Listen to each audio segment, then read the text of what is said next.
Welcome to another episode of Viatorian Voices Conversations on the Way.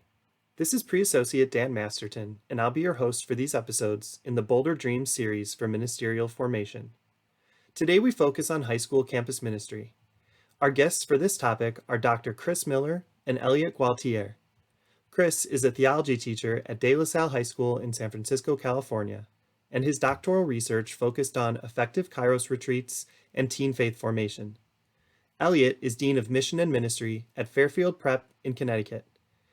Together, they co-moderate a Facebook group for theology teachers and campus ministers that's sponsored by the National Federation for Catholic Youth Ministry and is building connections to the Catholic Campus Ministry Association. In addition to their own work, experience with young people, and expertise, they strive through this group to serve peers through ongoing peer sharing and professional development nationwide. To start, we talked about how, while people have a sense of what the purposes of academics, extracurriculars, and athletics are in high schools, that people might not have as clear an understanding of campus ministry. So I asked them, what is the purpose of campus ministry? You'll hear first from Elliott, followed by Chris. Enjoy the conversation. I've been at this a while, and I think over the years that I've been involved with ministry with young people, I really see my role as minister to meet students where they're at in their faith lives.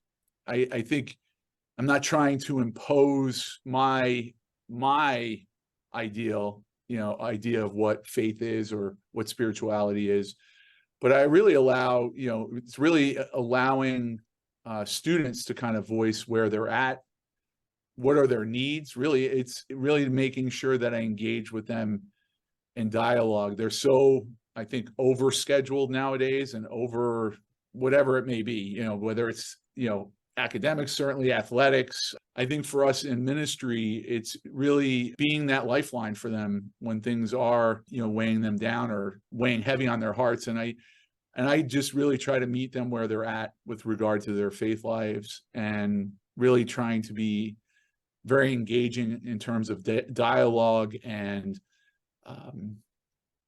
seeing what their needs are, really just being very open with them and not trying to guess what they need, but really asking them what they need. And I think, what are their needs and what are their desires, and, where does God fit in? And so that's really my job. I concur with everything Elliott says. I think, he brings up some great comments, great points. The school I work at, De La Salle High School in the San Francisco Bay Area, is well known for their sports program, particularly football, but vast majority of the students also play sports. One of the characteristics of Catholic education is educating the whole child. And one of the things that I think campus ministry is able to do is to really work on the heart piece. The head and the heart, I think, and the body, of course, but through academics and extracurriculars can really impact and support the head. But I think that campus ministry through retreats, liturgies, immersion trips, service programs can really have a great ability to form the young people. I like the kind of the term, or the phrase, inform, and transform young people. And I think it's through that campus ministry activities that we're able to help young people transform into men and women that are dedicated to their faith lives, and recognize God's presence in all that they do. What I've also seen is, where maybe parishes are lacking, youth programming and youth ministering to our young people, and I see ministry as it's really providing them with that faith experience that may be lacking at home, maybe lacking in their own parishes. And we have a real golden opportunity to catechize, to evangelize, but also to really provide some very meaningful experiences. Yeah, I think you're right that we're not exactly sure what parishes are able to provide, or if families are continuing to make a steady commitment to parishes, but we know that the 5 days a week students come onto our campuses, that there's a lot we can do with them and for them. Yeah. And I think that's a point well taken. And how faith life tends to go right now. When you think of your faculty and staff and administration, I think one interesting dynamic is that whereas a campus minister might not be expected to go into a math classroom and teach a lesson on algebra or go into a chem lab and do a full-on demonstration with chemical reactions, you do hope that a math teacher or a chem teacher could lead a service immersion or give a talk on a retreat, or just be a companion in faith to a young person. So what do you think about that dynamic? How do you think faculty, staff, administration, anyone really working in a Catholic high school on campus has to be a part of campus ministry and has to see themselves as a campus minister? How about you first, Chris? To me, all individuals, all faculty and staff are campus ministers, all right? They may not have that by title, but are working and with young people and or ought to be, I should say, engaged with the spiritual and faith lives of young people. So I think, in addition to the dedicated ministry staff, I think it's important for faculty and staff members at a Catholic high school to really be engaged in some level. I know, a number of schools offer a retreat program, and particularly at the junior, senior level, Kairos, or some derivative of that, Emmaus retreat, or a Christian awakening. Kind of all in the same genre. And I think it's important for adults and faculty and staff to be able to go on the retreats and see, have the students see the other side, the human side. Sometimes I think teachers can be, or coaches, I mean, even particularly administrators, can be seen as kind of a off an ivory tower type of thing. And I think it's important for adults on campus to be able to show their human side. And I think retreats are a great way of doing that. Engaging in service trips, going on immersion programs, I think can be an important area. I think at the same time there needs to be a balance in between ministry and other parts of the school. I've done a good amount of work of research, and particularly within the Jesuits, actually, Jesuit schools. Sometimes there can be a bit of a challenge between trying to make sure that there is time for retreats, but not, and immersion programs, but not too much, out of classroom time. Because fundamentally schools are also, academic institutions. So I think there needs to be that balance. There was one school where there were, at some point, there was something like, I think they had 22 different unique retreats per year. And students were out, all the time. And there was a lot of resentment from the faculty, from academic teachers about how much class time students were missing. So it needs to be that balance between ministry efforts and academics and athletics.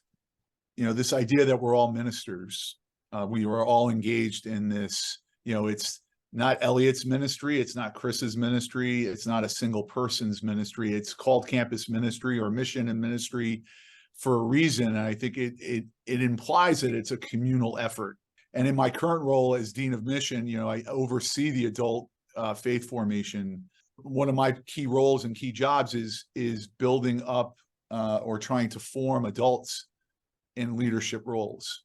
I remember the president at the time had implored me to develop relationships with the faculty and staff, to try to incorporate more folks into the ministry effort here on campus, and felt I was in a unique position as a layman to do that. And I've really seen the buy-in increase over the years. The level of desire on the part of faculty and staff to want to participate in these activities has grown exponentially over the years. And I think a lot has to do with the fact of who we're hiring. I think our president and principal have done a great job in hiring for mission. I think that's been a big help. For me, I've always looked at ministry as a team effort, and that we're not just doing this all in silos and doing this all on our own.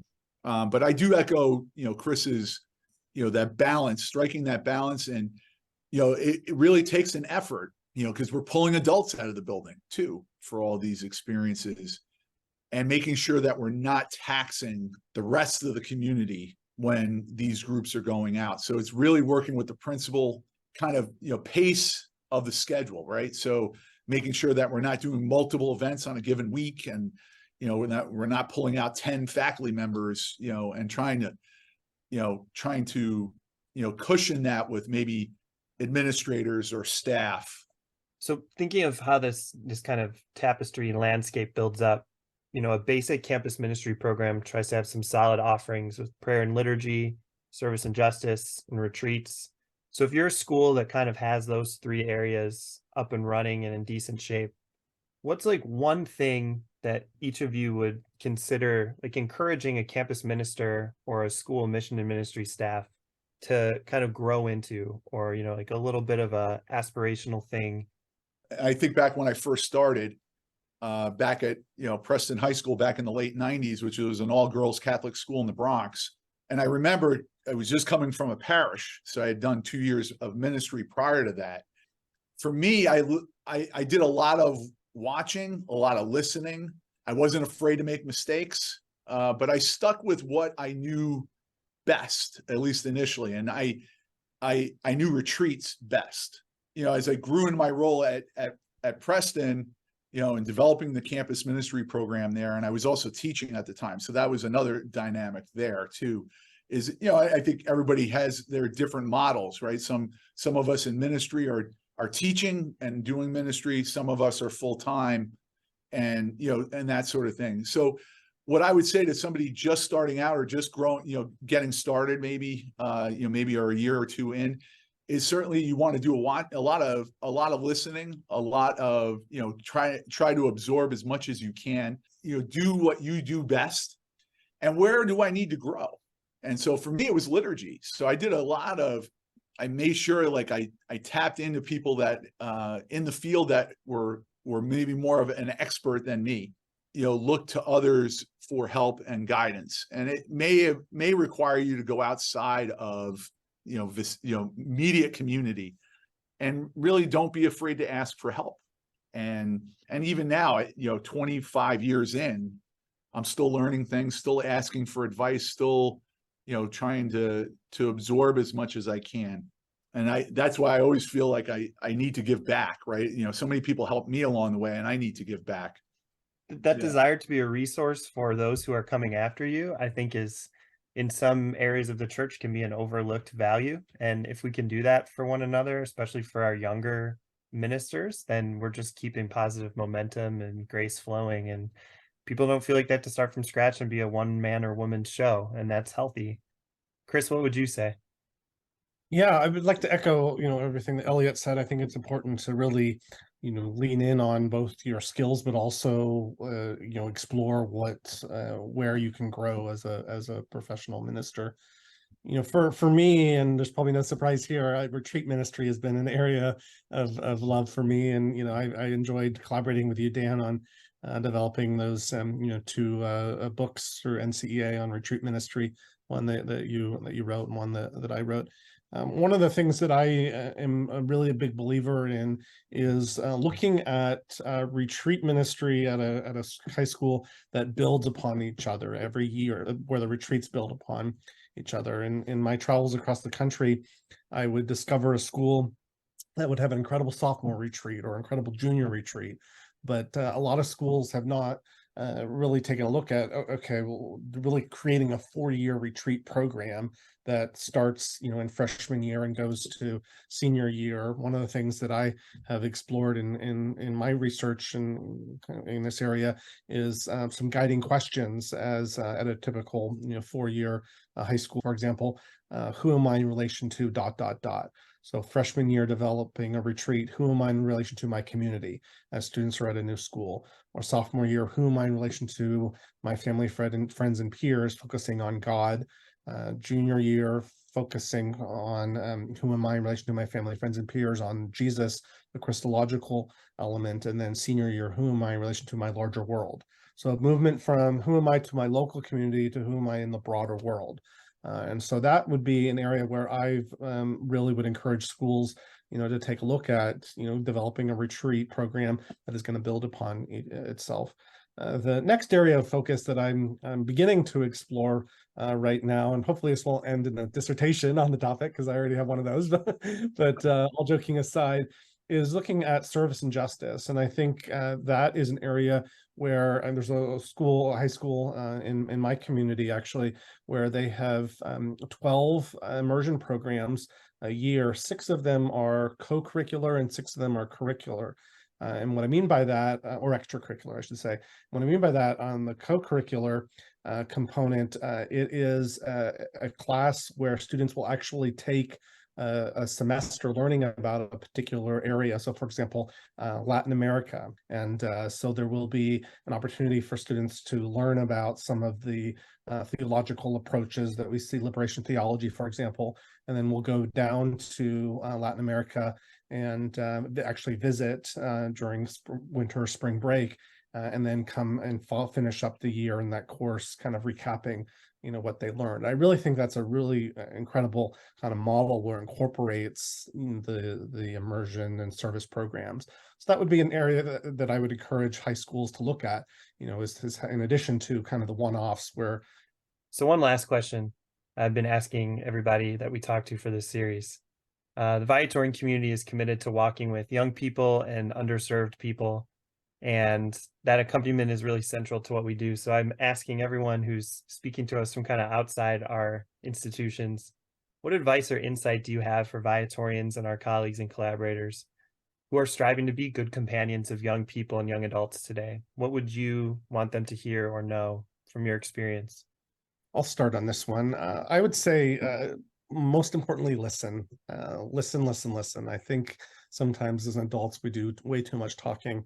I'm coming off of a 2-week class at Boston College in spiritual direction, and I would say, number one is listen and be present. And accompaniment is such a loaded word, but I think at the end of the day, it really is what we need to be doing, for with our young people, is kind of the Emmaus story, is walking alongside young people, helping them to explore their identity and their relationship with God. Yeah, I would echo that wholeheartedly. I think one of the things we've really strived for, and as a spiritual director, one of the terms we have in our formation was, one of the main things that we learned was this idea of holy listening, meaning we listen and really don't not necessarily respond right away, but really take what the person is saying and what do you notice? What are you noticing in these conversations that you are having, these holy conversations? And really our idea is, to have spiritual conversation. So we listen with the intent of not responding right away, but absorbing what the other is saying, and then walking with that person, right? Or walking with the other. So we talk about being companions in mission. And I think, regardless of what order we work for or work with, so whether it's the Jesuits, the Viatorians, or the De La Salle, whatever it might be, we're all working towards, I think in the end, we're all working towards the same goals. I hope you enjoyed this episode. Folks who would like to reach out can email Chris at millerch@dlshs.org or email Elliott at egualtiere@fairfieldprep.org. Their emails are also listed in the show notes, and the show notes include a link to the Facebook group they co-moderate. Our thanks to Chris and Elliott for sharing their insights, and our prayers for their continued ministries with young people. To learn more about the Viatorians or invite vocational accompaniment, email us at vocations@viatorians.com or DM us on social media at ViatorianUSA. On behalf of Brother Peter and the Viatorian community, I'm Pre-Associate Dan Masterton. Venerable Louis Curbs, inspire us. St. Viator, pray for us. Adored and loved be Jesus.